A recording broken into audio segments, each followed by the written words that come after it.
श्रीतिरस्करणी ध्यानं मुक्तकेसीं विवसनां सर्वाभरणभूषितां स्वयोनिदर्शनोन्मुह्यत्पशुवर्खां नमाम्यहं श्यामवर्णां मदाघार्णां नेत्रत्रयां शिवां कृष्णाम्बरां तथा खड्गं दधतीं च भुजद्वये द्वाभ्यां मनोहराभ्यां तु खर्जूरकुम्भधारिणीं नीलास्वस्तां पुरोयन्तीं नीलाभरणभूषितां नीलमाल्यादिवसनां नीलगन्धमनोहरां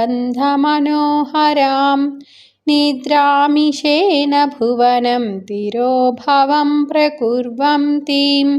खड्गायुधां भगवतीं भक्तपालनतत्परां पशुनिर्मूलनोद्युक्तां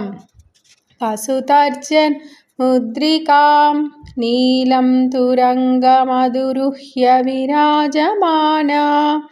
नीलां सुखाभरणमाल्यविलेपनाट्या निद्रापटेन भुवनानि तिरोदधाना खड्गायुधा भगवती परिपातु सा नः।